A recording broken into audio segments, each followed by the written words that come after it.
Have you ever noticed how painted images are all around us? That's where I come in. I'm a curator at an art gallery. I choose paintings for people to look at, and I'm on a mission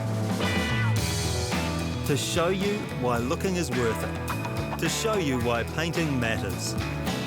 It can challenge you, play with you, and even lift your soul.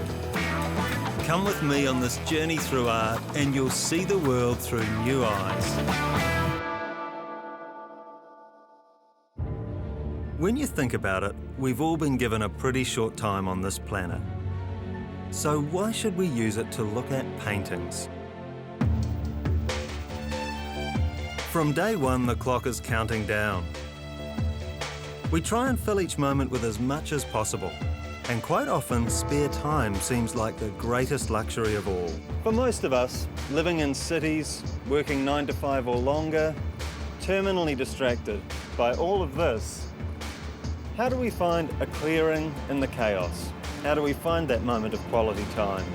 How do we find a space to really see and really think?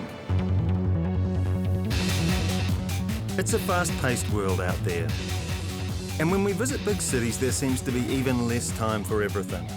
We race from one thing to the next and try to cram in the sights. We're always running short of time to stop and take stock of our lives. But for centuries, there is one group that has stopped time dead and made us think about our own existence. Painters. A gleaming pile of human stuff, boxes, music, shells. But the skull is what makes this a vanitas painting. They were painted for wealthy merchants in the 17th century. Vanitas, translated from Latin, means emptiness. The paintings depict the meaninglessness of earthly life and its possessions.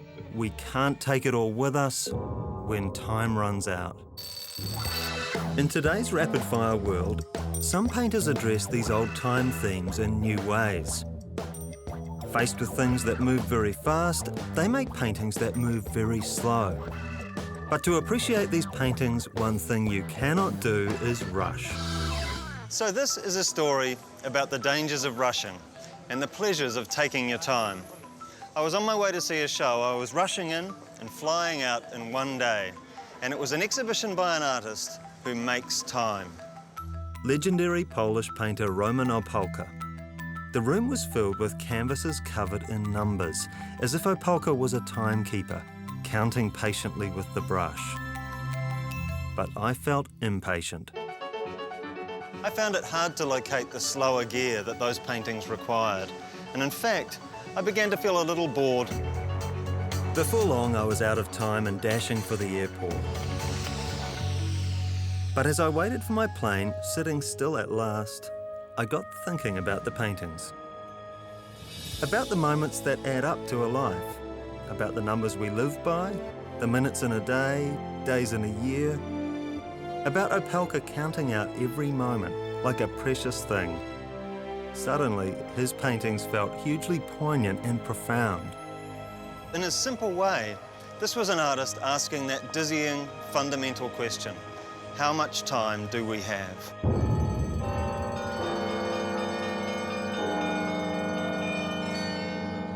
The lesson is that to hear what a painting is asking or saying, you have to find your patch of silence in the chaos. A clearing where there's a chance for a painting to unfold.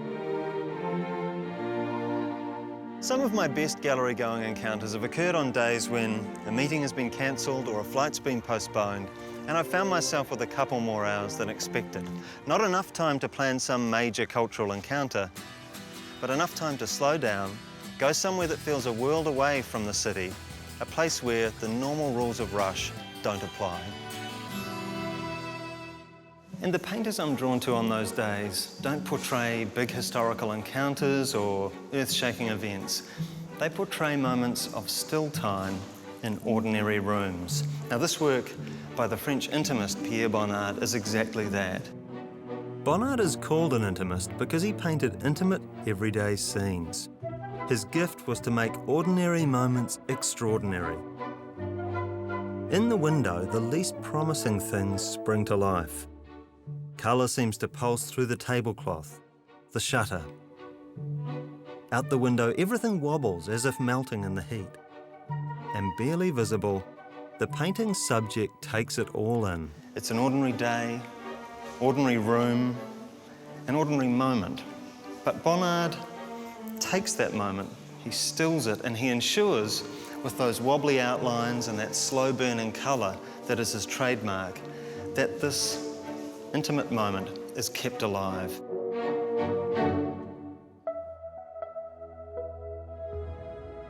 Bonnard's one of those artists who leaves you feeling quieter and calmer, refreshed before the long trip home. And I've still got time for the other thing I love to do on my last day overseas: buy some toys for the kids. There's absolutely no shortage here. A gazillion different video games, sci-fi gadgets, and soft toys with personalities of their own. But I'm not after something high-tech today, I'm after something more old school, and this is it.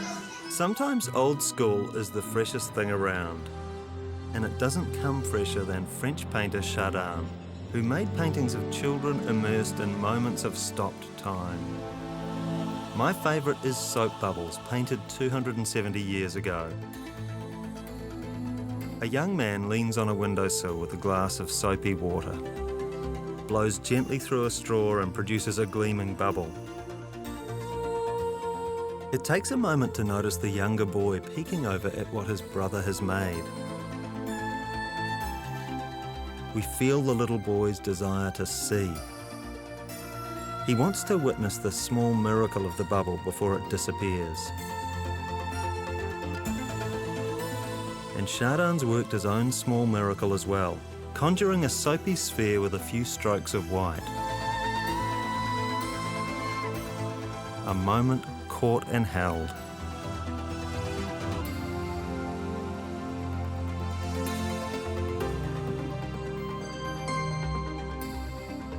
Everything they say about time is true. You've got to watch it or it'll float on by. But by taking ordinary moments and making them last, painters remind us to pause and take time to look at what matters, in the gallery and beyond. Time and painting go hand in hand. For centuries, painters have addressed how much time we have on Earth and how to spend it. Some painters succeed in stilling a moment, painting a bubble of time so carefully it never bursts. But there's another question of time. How long should you spend looking?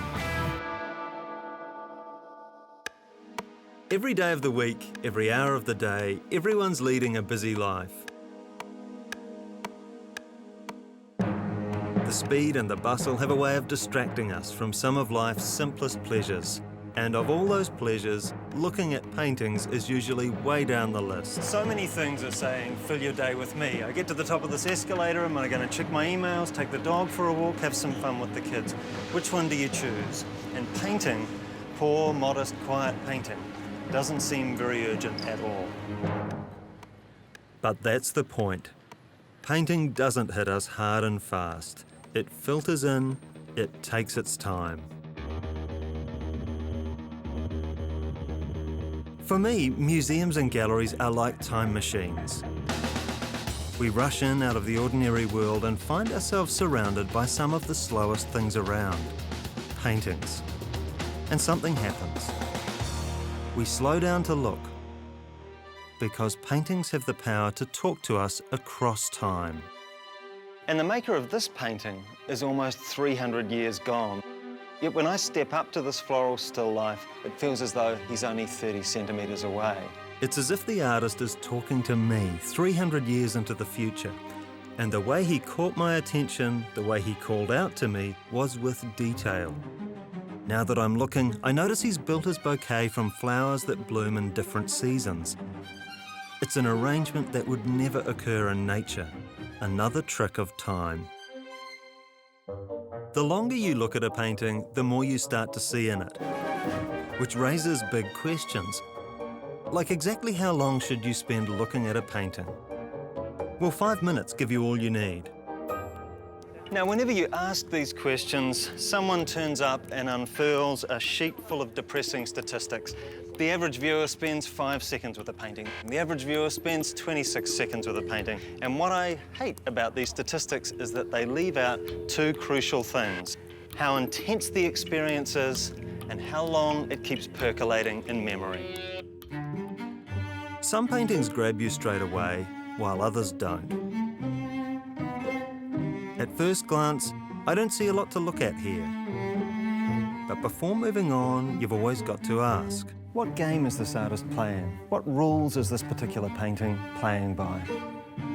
At first, it looks like a corporate logo, cold and calculated.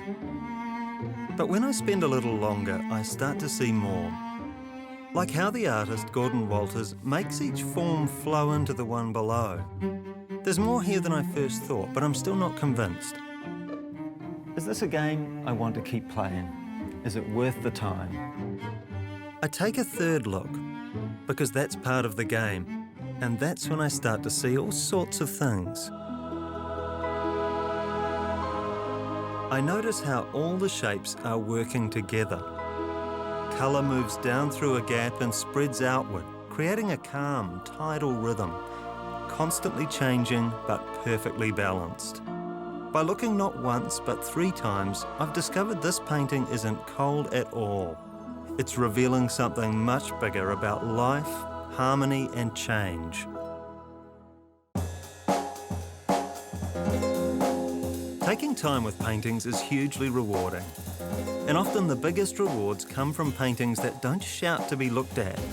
Like these small works in a small room by the too little known artist Barbara Tuck. You walk in here and you might think, same. Close hues, they look ochre, they look brown, they're not leaping off the wall and grabbing you by the lapels. But I've been standing here 15 minutes, and like an old valve radio, this show is slowly warming up. It starts with the small things. Horizons in unusual places, waterfalls that curl ornately. In fact, the whole landscape is pouring and flowing. Distant forests suddenly flower into plant life that might have come from the salad bar. What looked like a bland brown view turns into an elaborate journey unfolding. They are not paintings that it's possible to grab in one gulp and leave the gallery knowing everything about. You have to be there and see them and spend time to take in all the subtleties.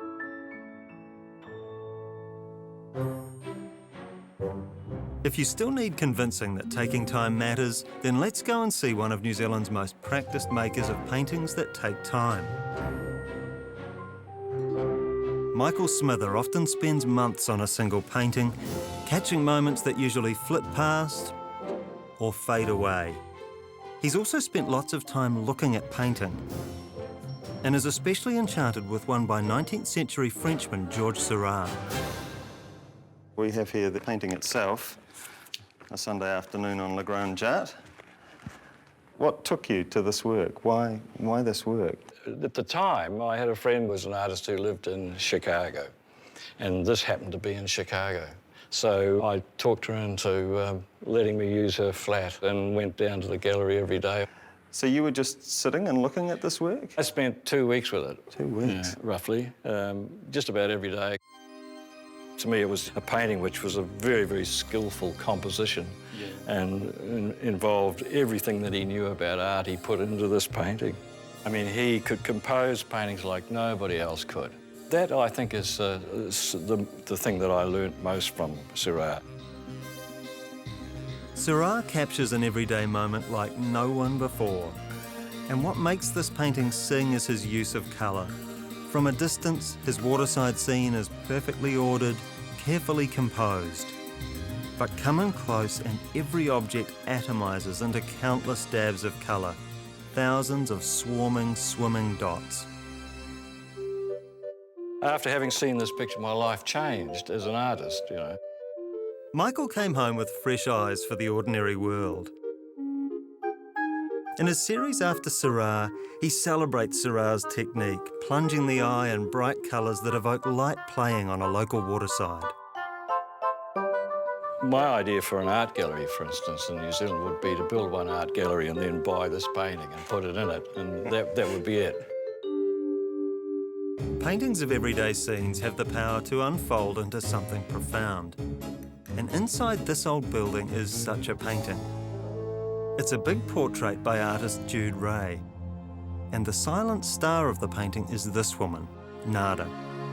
Sitting looking into the light from a barely noticeable window, she appears to be doing nothing. Alone in the room, her world separated from ours by a drape. Jude has made a space that invites us to observe her. It's a device that marks the distance between our space and this contemplative space that Nada inhabits. And it connects this woman with some of the most famous time-out zones in all art by 17th century painter Johannes Vermeer. Vermeer painted silent indoor worlds, people calmly inhabiting their own thoughts. In Nada, Jude does something similar. She invites us to look into this woman's world. And when I do, I start to wonder about her. Who is she and what's her life like? She looks like someone who's worked hard and seen a few things in her time. But her gaze isn't sad or regretful. It's alert and independent. I think if you aimed a sentimental thought at this person, she'd bat it straight back at you. The longer I look at Nada, the more I realise she's not doing nothing. She's looking, waiting, and thinking. We can't see what she's looking at, but we can see how intently she's looking, and that's the point.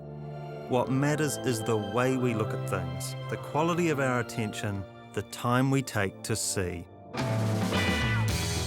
Painters have always addressed the passing of time, taking on the big questions of life and death.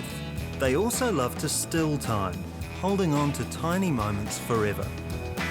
And the more time you spend looking at painting, the more you see and the richer the experience gets.